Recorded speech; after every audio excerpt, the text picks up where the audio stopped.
We are still here in the Ways and Means Committee on Friday, January 31st. It is 10:15-ish. And we are hearing about a state reserve study and stress testing report. I think originally I scheduled this testimony because it seemed an important thing to keep apprised of and important for us to understand how reserves work. It then became slightly more acute as we were discussing the child care special fund, and then became even more acute as the flow of federal funds that Vermont is exquisitely dependent upon paused. And while the flow of funds has restarted, we don't know what tomorrow will bring. And so our reserves and stress testing them and understanding how they work is even more important for us. And so those are the three layers that we are operating with today. And I appreciate our guests joining us. Ashlyn, if you want to kick us off, I would appreciate it. Thank you. Sure. Thank you, Madam Chair. For the record, my name is Ashlyn Doyon, and I'm the Director of Policy in the State Treasurer's Office. We did this report since sort of the conclusion of the last biennium at the direction of the legislature. We were asked to do two reports, one on budget stabilization reserves and one on stress testing practices in the 2024 BAA. And so in order to sort of tackle that work, we put together a stakeholder working group with members from the Department of Finance and Management and the Joint Fiscal Office, and we met 4 times over the course of the fall with the assistance of the state's financial advisor, Public Resources Advisory Group. And PRAG did quite a bit of research and support in writing this report. We came together as sort of a group to put forward these recommendations. I'll caveat a couple of things before I hand it over to Steve, who has so graciously offered to handle the bulk of the presentation due to my illness. But one, we did this report prior to the events of this week. And so while it's forward thinking and comparative across states, it doesn't specifically contemplate a halt to several large streams of federal funding under the new administration. The second thing I just want to mention is that the treasurer has been in the news recently discussing a climate disaster reserve. That's been an idea that has sort of popped up out of the Federal Transition Task Force that's been meeting this month to sort of digest the executive orders that have been coming down. So we also, this report briefly touches on that idea, but there is more work being done to sort of suss out what it would take to put forward that kind of a proposal as we speak. So with that, thank you to the committee for your attention to these topics this morning. I think that they are very important in context, as the chair mentioned. And with that, I'll turn it over to Steve, who I will also just say we are incredibly lucky to have Steve as a resource on the PRAG team to serve Vermont. For those of you who don't know, Steve was a former deputy state treasurer in Vermont. He also was the financial head for the Vermont State College system for a time. And so he has a great deal of expertise that we have the privilege to sort of rely upon. So I'll let you take it from here, Steve. Thank you. And I'm going to turn my camera off now. You could even move on with your day if you wanted. I can be it's really that bad, isn't it? No, I feel very, I feel sad for humanity that so many of us join Zooms when we're sick, and I don't want to contribute to that, Ashlyn. So like, please just go take care of yourself, and like, we will be okay. It's not that important. Thank you. I'll listen in, and if there are any questions that Steve's not able to answer, I'll follow up. So thank you. Take care, everyone. You could even not listen in, and I will just email you questions. Thank you. That too. Thank you. Okay, thank you. And like for the whole committee, if you're sick, don't come here. Don't join via Zoom. We'll catch up with you. It's okay. Everything will go on without you. We're all very important and also not that important. Mr. Wyslavsky, thank you so much for joining us here today. We are looking forward to hearing about this report. Okay, and thank you very much, Ashlyn, for the setup there. For the record, Steve Wisloski, I'm a managing director with Public Resources Advisory Group. We serve as the state's municipal advisor on sales of its general obligation bond issues, and then also assist with the annual capital debt affordability advisory report, which makes a recommendation as to annual bond issuance and the condition of the state's credit generally, and then ad hoc projects as directed. And so good morning to everyone. And I wanted to just first set the ground. Does everybody have a copy of the report, or would you like me to share screen? We do have a copy of the report. If you would like to share your screen while you're talking, because that works for you, you're also welcome to do that. It's up to you. All right. Well, I'll tell you what I'll try to do is be thoughtful about which page number I'm on so that folks can follow. And then at any point, if folks, want to just tell me, go ahead and share screen, I will do that. The other thing is that I will, please invite folks to interrupt me if I am overly reliant on jargon, or if you would like me to develop any points further. Certainly we've been immersed in this report for a while, and so I may skip over concepts that really require a little bit more elaboration. So please do interrupt me or stop me at any time if I'm not explaining things carefully.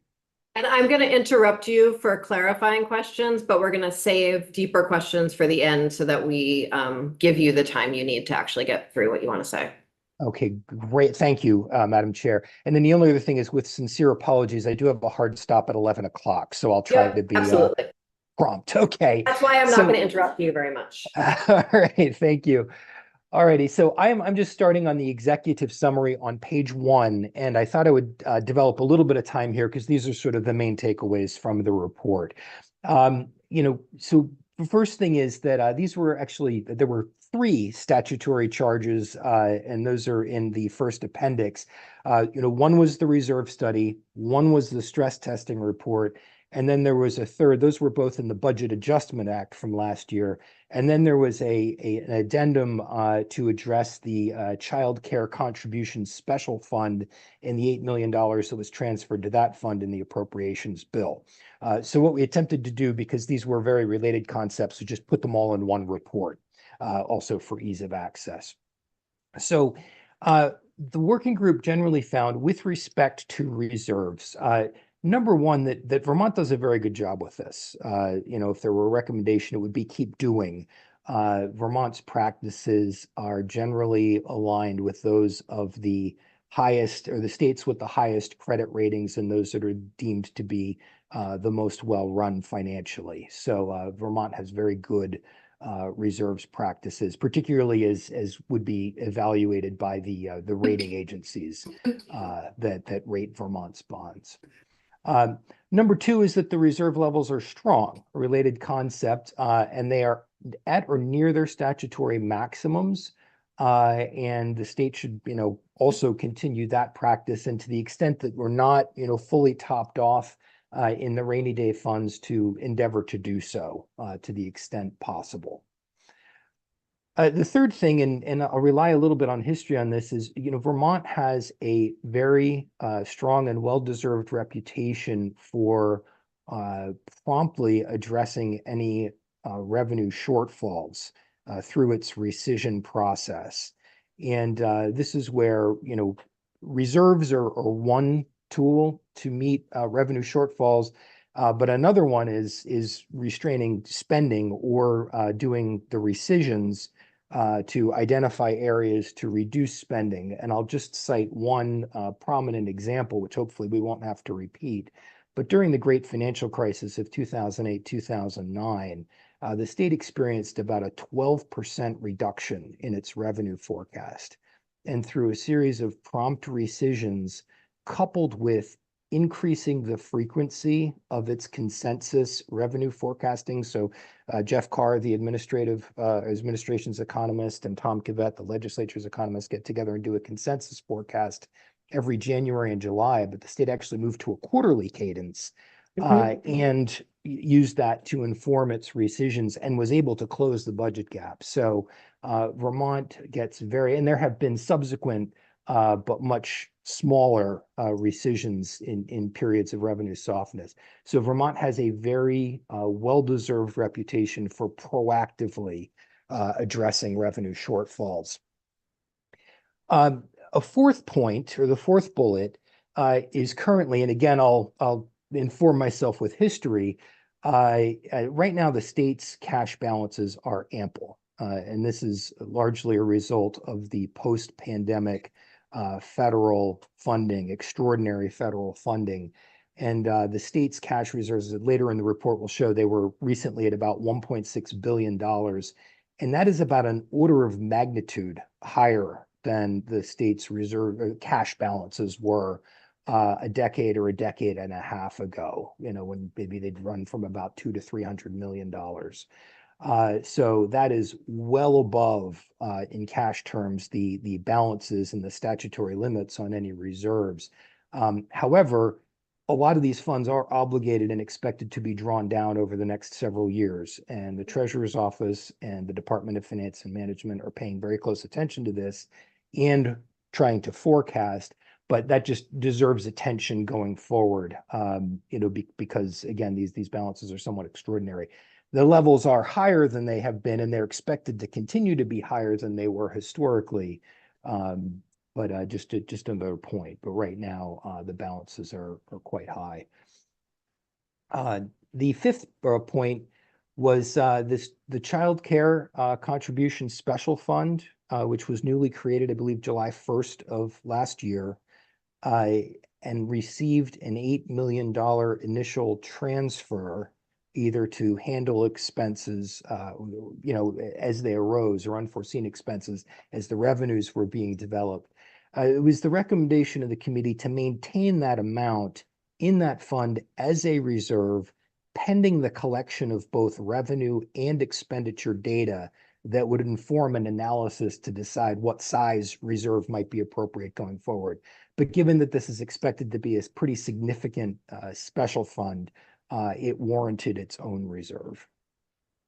And then the last point was, as a general matter, when evaluating reserve fund levels, volatility is a key consideration, and it's volatility both of revenues and of expenditures.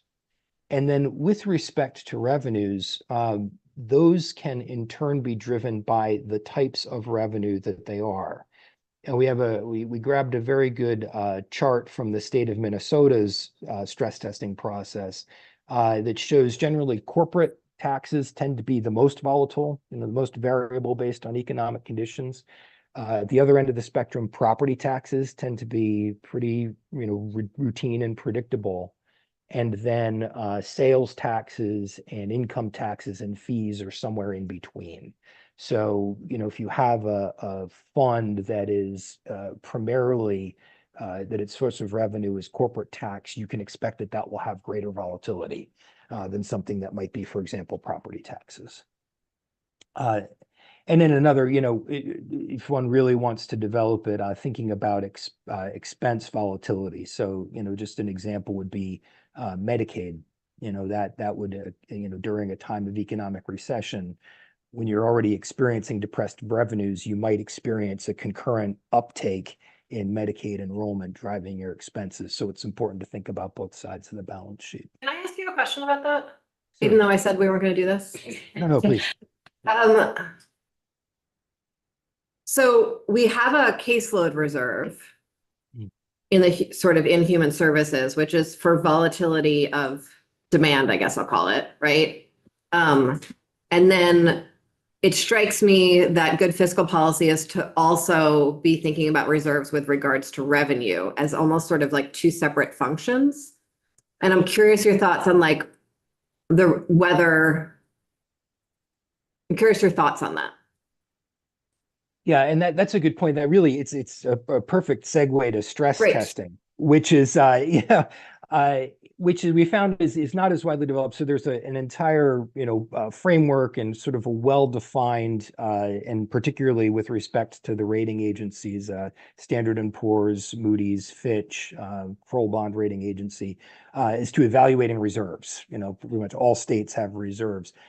Stress testing is a much more nascent process. I mean, the concept of a stress test, I think everybody understands, but there is no, at least, from our research, no regularity across states of stress testing. Some states have very mature, developed annual stress tests.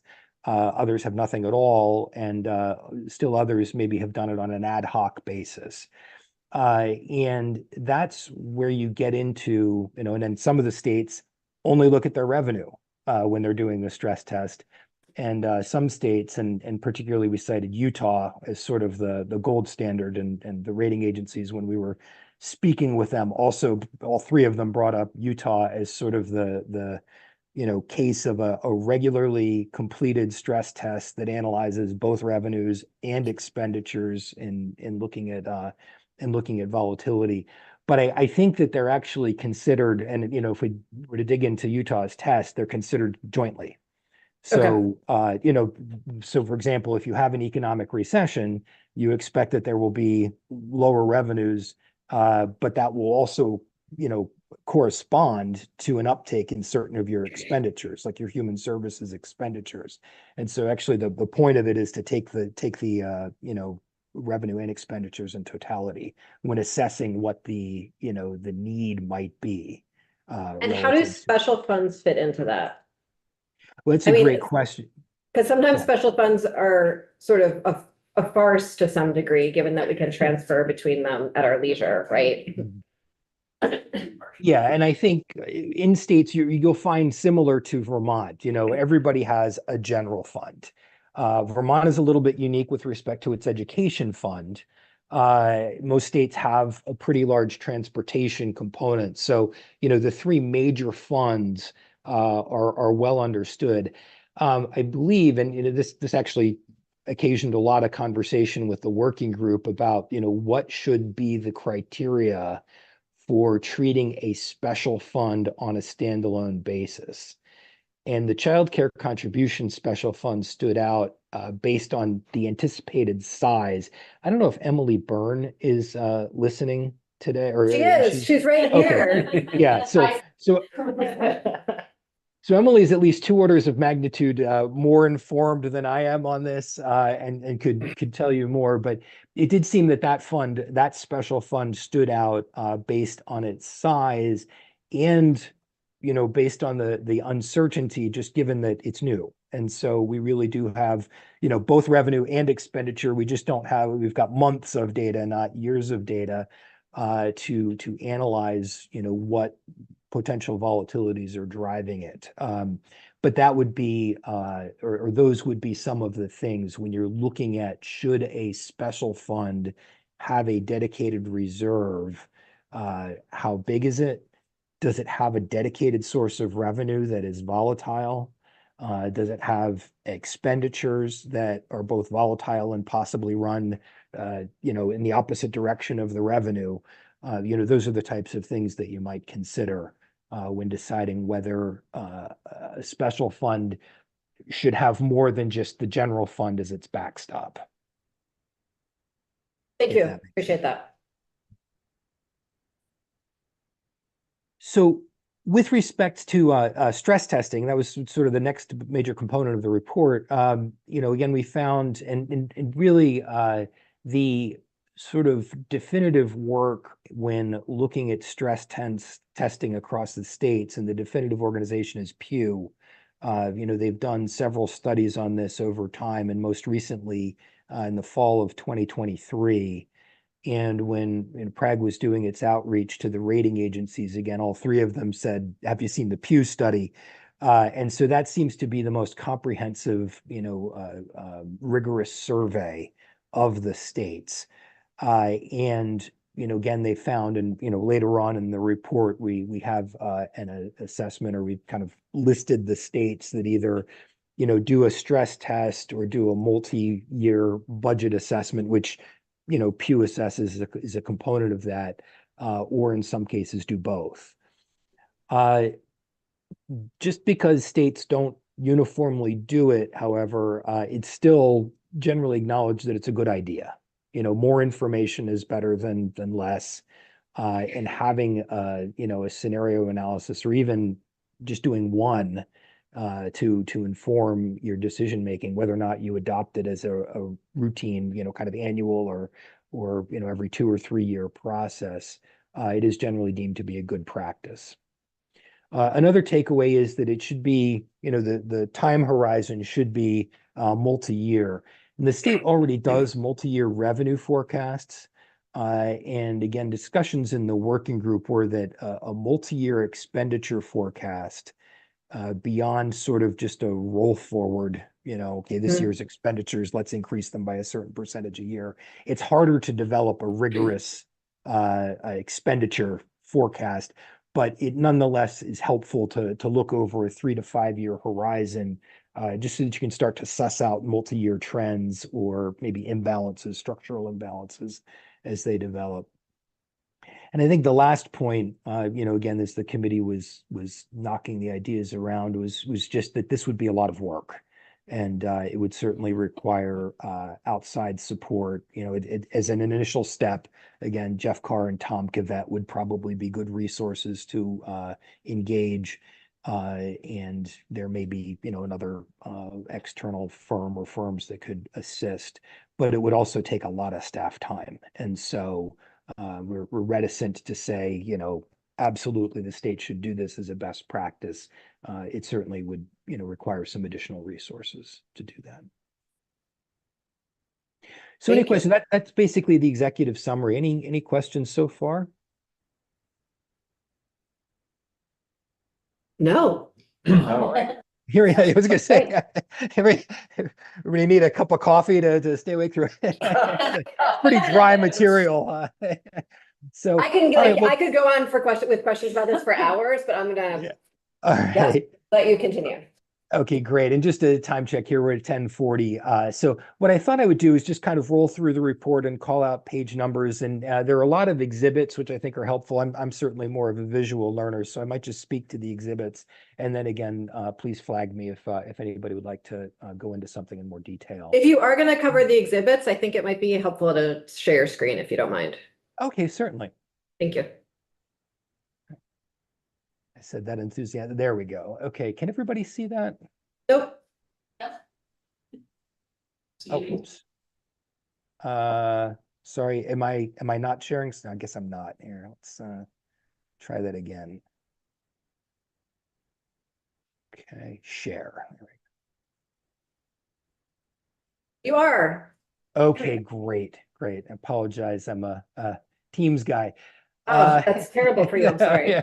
Yeah. So on page 4, one of the charges of the statute was just to, what are the reserves? So there are 7 statutory reserves. So Vermont, and please, Emily Byrne, jump in at any point.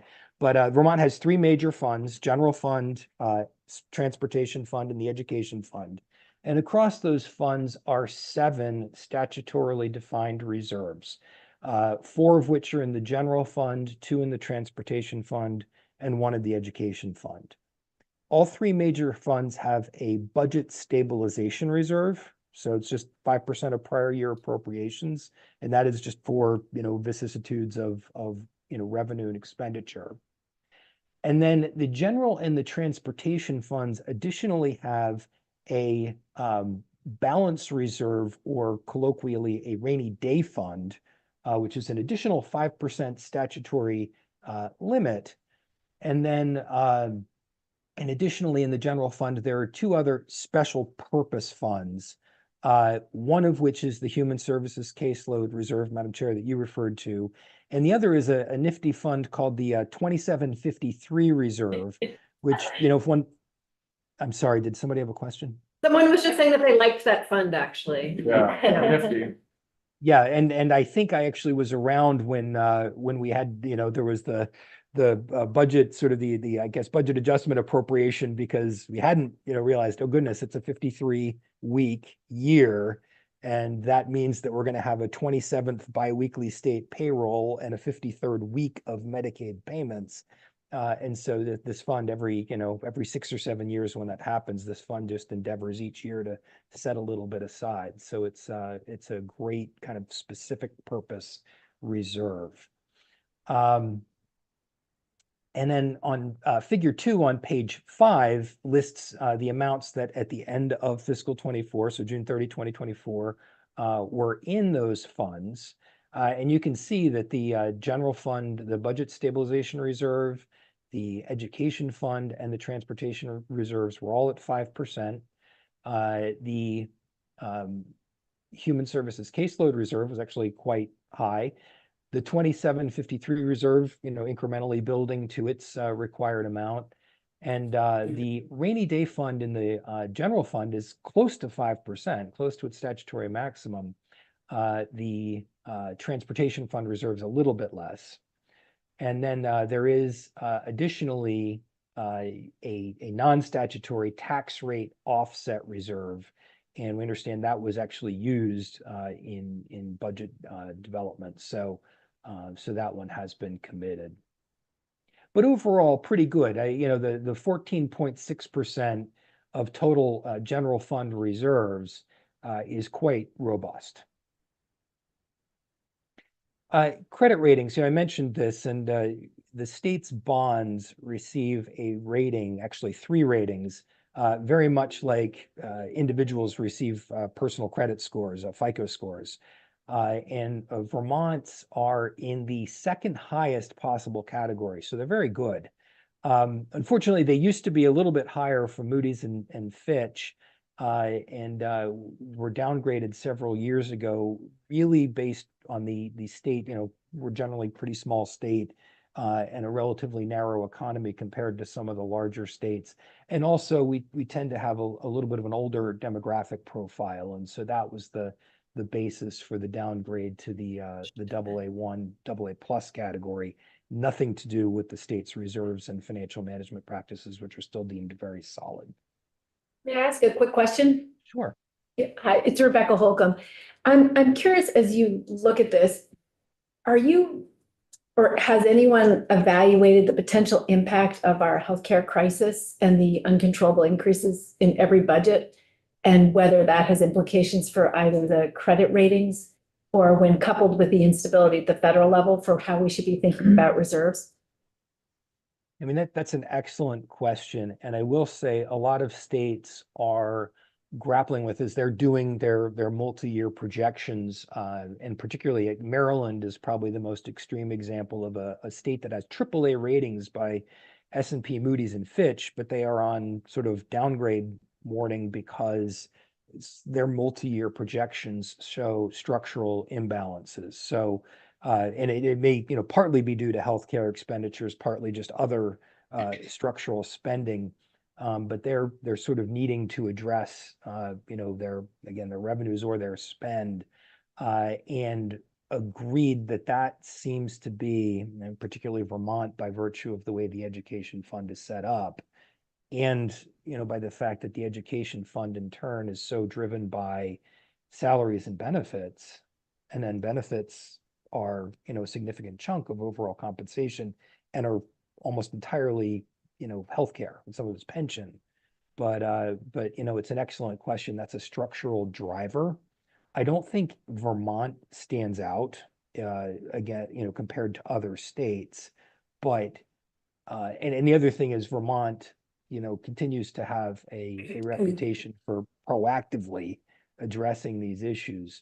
But yes, it certainly bears monitoring. And just to be clear, that pressure is not just in the ed fund, it's also in our general fund, as Yes. the Secretary of Administration just testified. Are there different standards for states based on state size?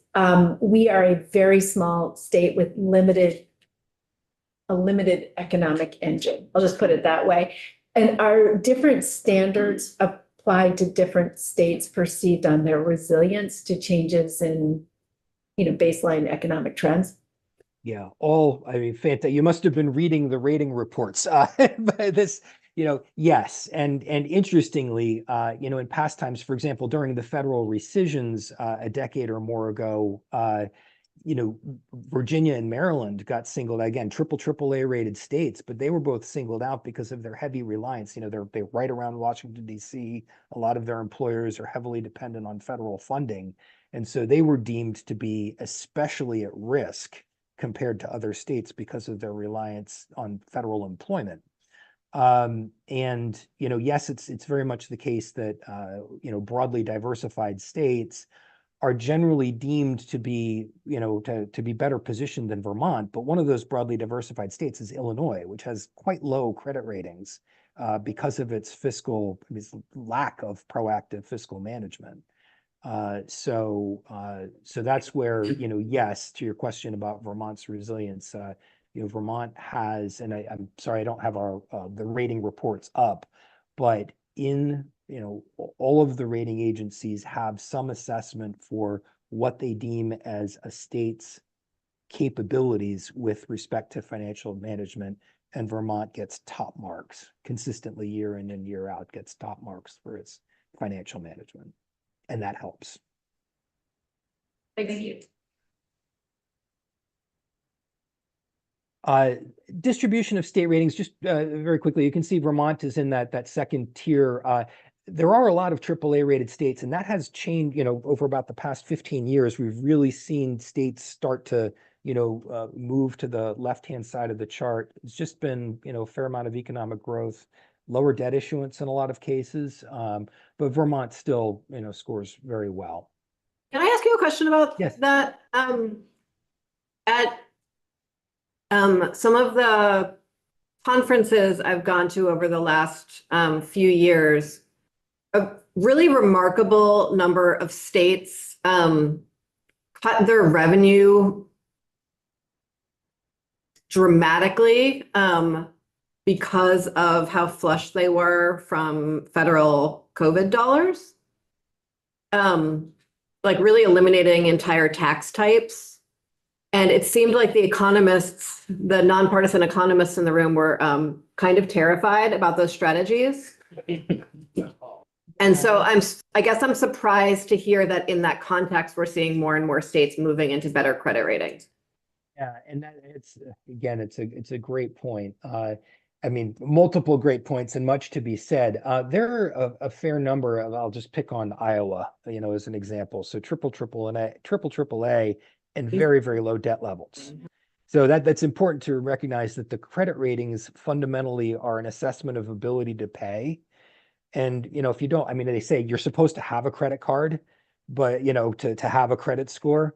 But if you never have a balance on the credit card, that can be deemed as good financial management. But if you go ahead and cut your salary, your capacity to repay something, should you have a balance, goes down. So, you raise an excellent point that were there to be a downturn, coupled with a need for borrowing that was heretofore unanticipated, that could develop, so the economists, I think, are right in thinking about what could happen. So, I guess that's what I'll say is, it's important that these credit ratings aren't just an uncontextualized assessment of, boy, you're great at your financial management. They are your ability to repay debt. And so a lot of them are higher because people haven't, they've either reduced their debt, they historically have not had a lot of debt, their revenues have improved, their scores have moved up, but their capacity to undertake borrowing might be in question and would be in question to the extent that they're cutting their sources of revenue based on, federal largesse. So does that answer your question? Yeah, it does. Thank you very much. Okay, great. You just page 8, figure 5 is a list of some of the higher rated states and what their balances are. There's a lot of information, but you can have it for reference. And then figure 6 is looking at the point of this chart is the highly rated states and states generally have different components of revenue. And remember what we said about corporate tax. I'd say the states like Tennessee or Idaho that have a higher reliance on corporate tax could probably anticipate greater revenue volatility. And that's kind of the main point of this chart. Vermont. Now, this is just the general fund. So, obviously Vermont's education fund, which is quite large, relies on property tax. So this is a little bit of a blinkered assessment, but just in terms of general fund, what it's saying is that there's a very diverse set of revenues among states and associated different, what we would expect to be different volatilities in their revenue collection. Thanks. And then this was that chart, we just stole it from Minnesota, but basically, they look at decades of data, 50 years of data to assess the volatilities of their various revenue streams. And so the one that really jumps out is the corporate tax revenue. Again, the y-axis here is the level of volatility. And then you can see the kind of dull gray at the bottom is the property tax, which is the least volatile. The other takeaway here is that they've observed that their revenue has gotten more volatile over time and more recently, and wasn't exactly clear as to the reasons for that, but just for them to be informed. I think I will skip over we have about 5 minutes left, but and happy to come back at a later time and talk in more detail. But we did cover I made a lot of references to the rating criteria with respect to reserves. And so this is Standard & Poor's, one of the agencies that rates Vermont's bonds. Again, highest ratings from Standard & Poor's in the category of reserves and financial management. Moody's, Vermont is deemed in the highest category. And Fitch, Vermont is also, deemed in this sort of AAA, superior gap closing, superior proactive management. We also grabbed some information from the National Association of State Budget Officers, or NASBO. Again, looked at AAA or close to AAA rated states. And you can see that Vermont, in terms of its general fund balances, ranks very well. A little bit lower, but still well in the pack on its total balances over the last 3 years.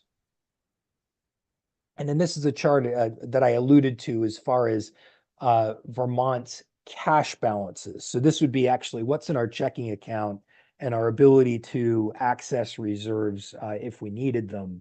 And the black dotted line is sort of my historical memory working in the treasurer's office, where when we were flush, we were maybe at 350 million.